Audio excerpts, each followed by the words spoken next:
Allahu Akbar, Allahu Ahad, La ilaha illallah, Hayya ala salah. I feel that one of the biggest problems and one of the biggest sources of conflict and confusion within the Muslim community actually comes from students of knowledge that act immaturely, or that say things that they're really not qualified to be saying. So this matter needs to be addressed. That's one of the reasons it's very, very important.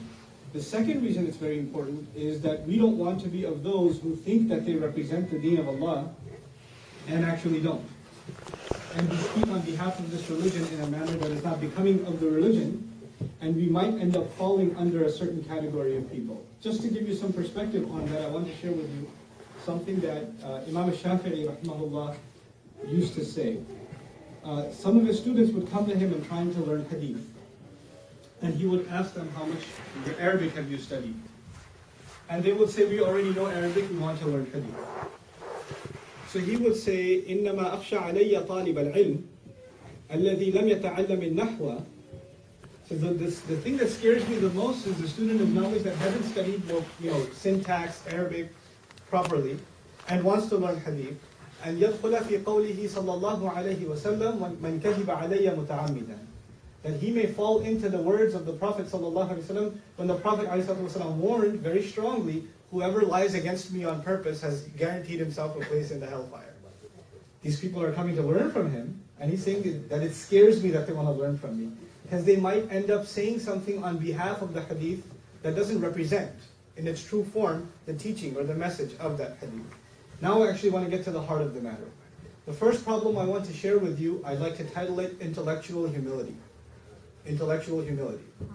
In other words, when you learn something from a teacher in matters of deen, you are not necessarily qualified to go and teach it now. Just because you learned it, that does not mean that your job is now to, or that you should even do so. First of all, you're not obligated to. Second of all, in most cases, you probably even shouldn't. Why are you learning religion? Why are you learning anything about the deen? First and foremost, for who? Yourself. First and foremost for yourself. And second of all for who? Your family. If you haven't applied what you're learning on yourself, and you haven't actually taken the time out to communicate it to your family, you probably shouldn't be concerned with anything else. That's the first thing. The second thing is, especially there are certain areas of this deen, actually most areas of this deen, that deal with law, legal issues, deriving a ruling from a certain ayah or a certain hadith and things like that. These are scholarly matters. And in scholarly matters, you can have really heavy-hitting, high-level scholars that studied the issue for decades, still having differences among each other. After their years of research and sitting at the feet of other scholars for their entire life, at the end of that journey, they say, Allahu A'lam. They say that. And then you have us, who listen to a 20-minute lecture, and now based on whatever we studied, we know, actually the stronger opinion is this. And the weaker opinion is that. And really, the right opinion is this one. And let me tell you what the haqq of the matter is.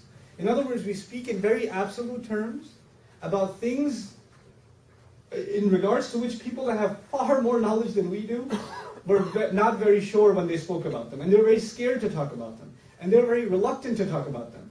But yet, fatwa come out of our mouths as we're chewing on a sandwich in a conversation at a restaurant. Oh, yeah, that's haram, yeah. Oh, that's totally halal. Oh, that's this, or that's that, or that's the other. Oh, those guys, they're off, they're wrong. We say these things very, very casually. You know what that illustrates? It illustrates two things. The person who speaks in such absolute terms, one thing this illustrates is ignorance. They don't really have enough knowledge to know that there's something more out there. They don't know the limits of their own knowledge. That's the first thing. And even if they do, perhaps it illustrates that they lack humility in terms of knowledge. That there is more knowledge out there. Or even if you've studied the matter, you read a book on it, you attended all the courses on it, your notes are more organized than anybody else's notes on this topic. If it's a legal matter, especially if it's a legal matter, we are, as students of knowledge, we're not in a position to open our mouth about it. Leave this matter to those who are the ahl of it, who are qualified to talk about certain things. And when we don't do that, most of the fitan of the community come at the hands of youth that have half-baked knowledge and turn them into debates that are going to, tear the community apart or tear the ummah apart or tear people apart from each other, calling each other deviant or misguided or, sellouts to the religion and all kinds of things. all based on half-baked religion, all based on half-baked learning, not mature learning, not applying proper humility when it comes to such knowledge. This is the first problem I want to share with you. Knowledge is a quest. The more you learn, it shouldn't make you more arrogant. The more you learn, it should make you more humble.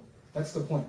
It's the point of knowledge. Now, this is particularly difficult in our time because we're living in a culture and we're living in a time where the increase of knowledge necessarily leads to the increase of ego. These two things, in the culture in which we live, they go hand in hand. For example, when somebody finishes a bachelor's, they think of themselves higher as someone who has a high school diploma. When somebody gets a master's degree, they think of themselves higher. When they get a PhD, they think of themselves even higher. When they become a doctor or professor or whatever, they don't just say their name. What do they say next to their name? They say doctor or professor. Because, they want to show the people that they are at this intellectual higher level that the other is not. It's even subconscious. So we associate getting higher up with increase in knowledge. On the other hand, you find in the Quran, when the people, إِنَّ الَّذِينَ أُوتُوا الْعِلْمَ in Surah Al-Isra, studied at the end of Surah Al-Isra. It's really beautiful. No doubt those who've been given knowledge, whenever the Quran is read on them, they fall on their faces in sajda. And what is that an act of? Arrogance or humility? It's humility. I met this brother, took Shahada about 2 months ago, and he just came to his friends Muslims, he came to the masjid, and they're all making salah, and he said, just follow along what we're doing. He wanted to join the prayer, right? So he got into sajda, they finished the whole jama'ah, he didn't get out of sajda. He stayed in sajda. And he's like 10, 15 minutes, and people are like, did he pass out? What happened? What's going on? And he gets up crying, and he goes, I've never put my face on the ground before. It's an amazing feeling. I've never been that humble before God before, ever. Right? So the fact that the person of knowledge, they come into contact with knowledge, and what does Allah describe them doing? Engaged in the most humble act, right? Falling on their faces in sajda. This is the essential purpose of knowledge, is to make you closer to Allah. What happens for a lot of people? Knowledge becomes a means by which they establish their superiority over others in debate. It becomes a means by which they can show that I know more than you, I have more evidences than you have, I can tell you which hadith it came from, in which book, I can tell you which scholar said what, and therefore my opinion overrides yours. You don't know what you're talking about. This attitude is also described in the Quran. Allah Azza wa Jalla talks about the people who have knowledge and says, وَمَا تَفَرَّقُوا إِلَّا مِن بَعْدِ مَا جَاءَتْهُمُ الْبَيِّنَاتِ. In another place, إِلَّا مِن بَعْدِ مَا جَاءَهُمُ الْعِلْمُ بَغْيًا بَيْنَهُم. They didn't disagree until after knowledge came, in a show of arrogance against each other, and an urge to rebel against each other and dominate each other. What were they using as a weapon of domination? Knowledge. They were using knowledge as a weapon to dominate. Where knowledge is supposed to be a means by which you attain humility. So the exact opposite was happening. SubhanAllah. So this is the first serious warning I have for students of knowledge. Know the limits of your intellect.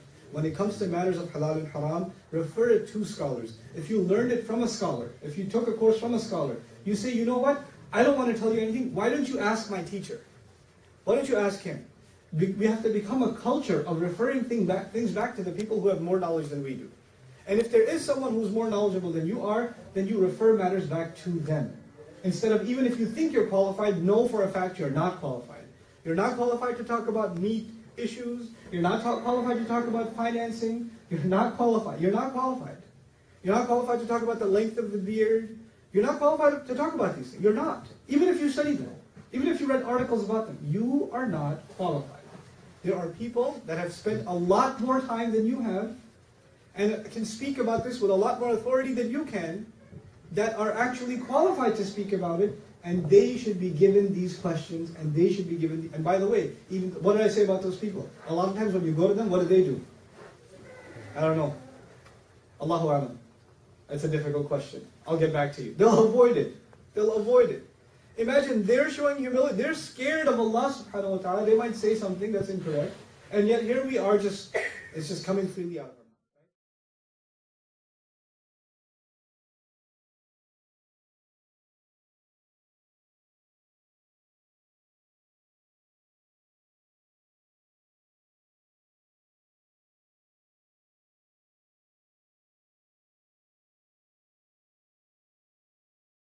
He is the one who has power over all. Give thanks to Allah for the moon and the stars.